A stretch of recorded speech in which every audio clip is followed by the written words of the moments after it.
This is Lorena Mora-Mowry celebrating Hispanic Heritage Month. Today we have Lisette Gracia. She's born in Lorain, Ohio. She's one of her three children. Lisette is currently the Chief Deputy Clerk of the Lorain Municipal Court. Welcome to the wonderful initiative of Share Our Stories during the Hispanic Heritage Month 2024. Gracias. Thank you. Tell us about your upbringing and cultural background and how it has shaped your life today. Well, my upbringing, I was born and raised in Lorain. I am one of three children. Both my parents were born in Puerto Rico. My father was born in Corozal, and my mother was born in Ciales. They both moved here as young children. And they came here with their families, with their parents, when the steel mill was going out recruiting. And my grandfathers came here to find work and to start raising their families here in Lorain, Ohio. I was raised in a strong Hispanic community. My church family is Hispanic church that I attend, and it's Sacred Heart Chapel in Lorain, Ohio. The majority of our members are Mexicanos and Puerto Ricanos, as I was raised.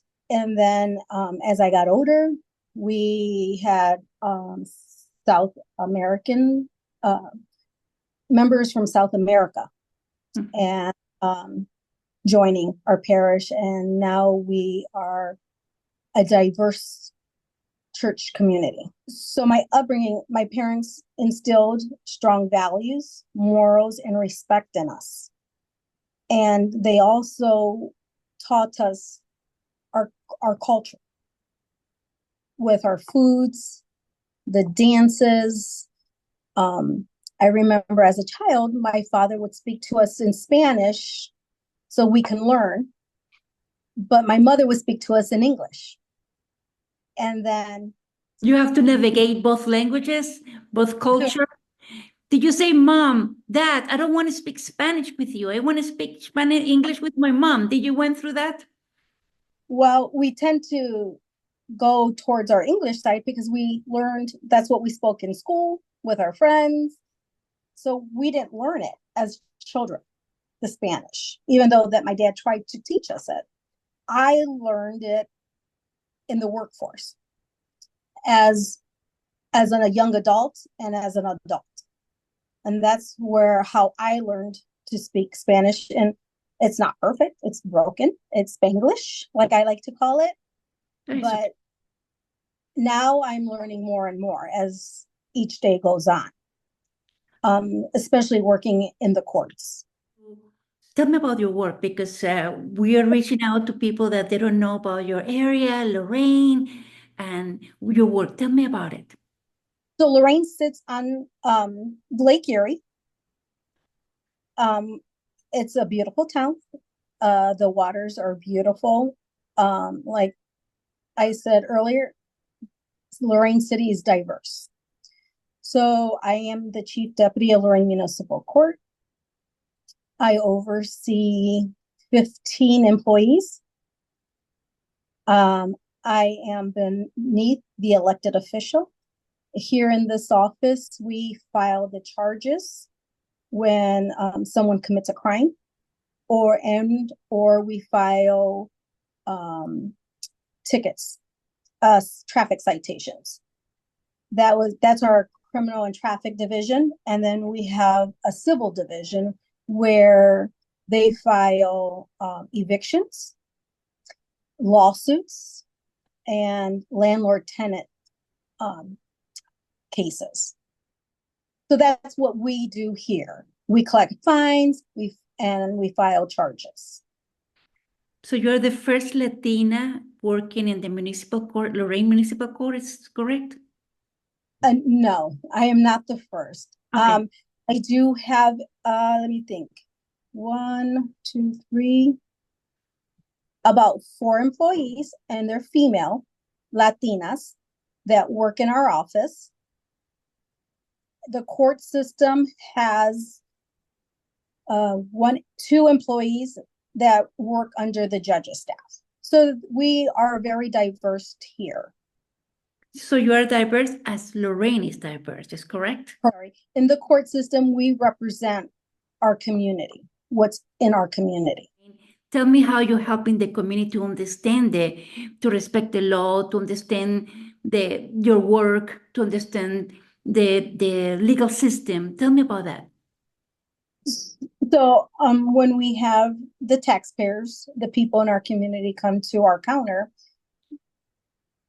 a lot of them do not speak English. So, myself or one of the employees that's bilingual will go up and translate and explain the process of a citation and how much they owe, or explain the process of coming back to court, explaining the process of how to file evictions. Mm-hmm. So we do a lot of that here. We can't give legal advice. We can only advise. Yeah, I know and that. that's what we do here.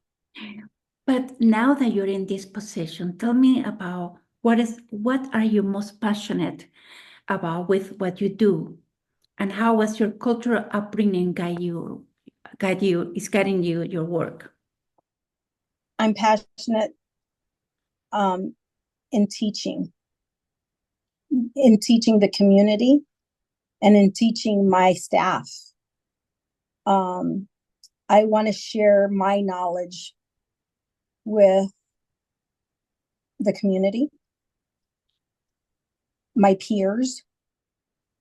My culture and my upbringing has done lots for me. I wouldn't be in this situation or in this position that I have if it wasn't because of my parents, my family, and my faith.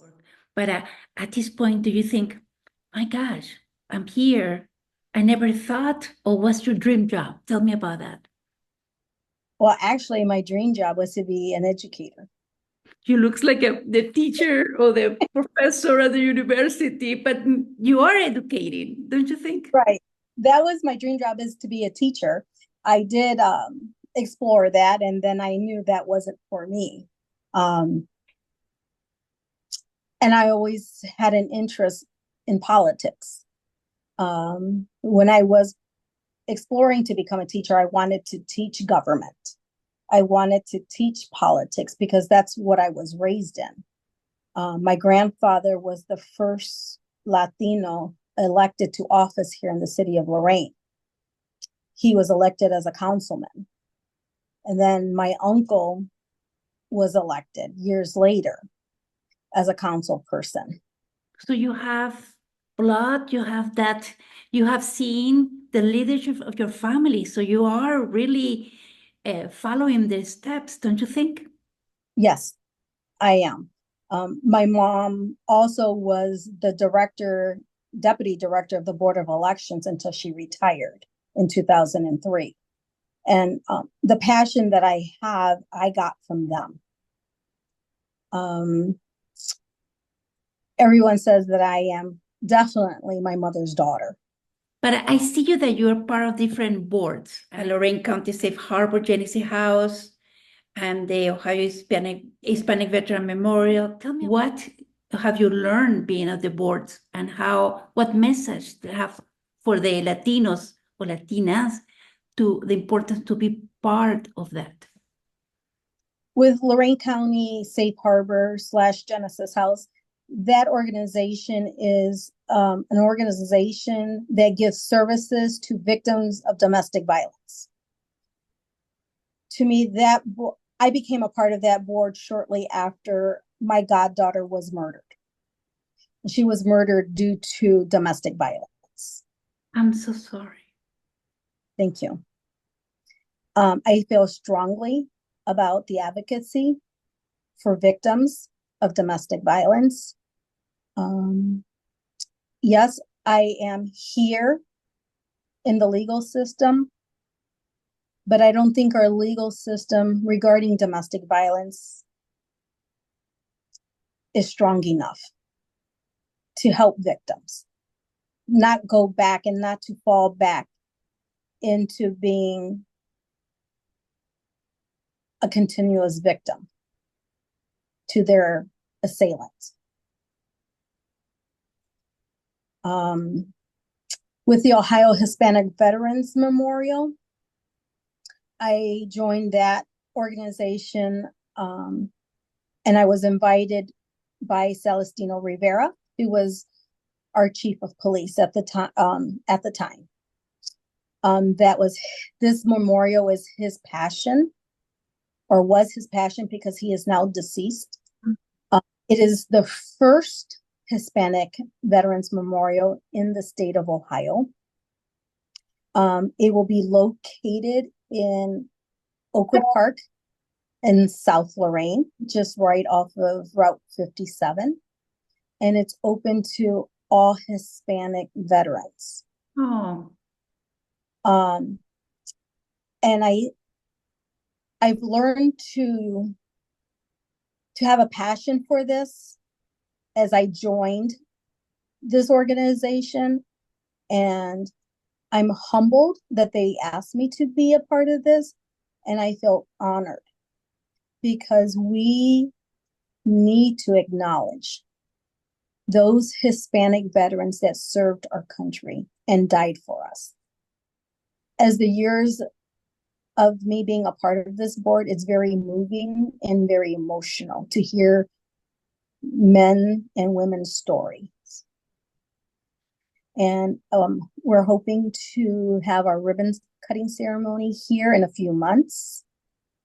So hopefully all goes as planned. You are serving by the second term to the Lorain County Democratic Central Committee and appointed to the Lorain County Democratic Executive Committee. Why is it important to have a voice there as a Latina voice? Tell me about that. Why is it important to be political active? It's so important as we speak today, because as women, we have so much on the line. We have so much to lose as our rights. I've always been involved since a teenager because of my family history, but it's more so important for me because you have to have a voice. If you don't have a voice and you don't stand up for what you believe in and fight for what you believe in, no one will ever fight for you or will hear you. So it is so important that we go out there and fight for our rights and to speak what we believe in. What advice you would like to share with the Latino community that they're seeing this video and they can listen to this podcast too? I encourage you to get involved in your community, give back to your community, to stand up for what you believe in, to fight for your beliefs, for your voice. Because if you do not, we will never be heard.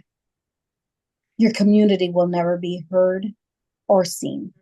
Do you have any plan to run for office? No, I do not. If I was younger, maybe, but I have 4 years to retire. Something else that you would like to share?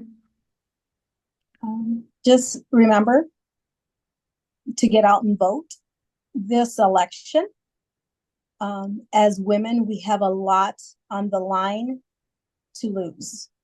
So please, let your voice be heard and get out to vote. Vota. Muchísimas gracias. Thank you so much. Thank you.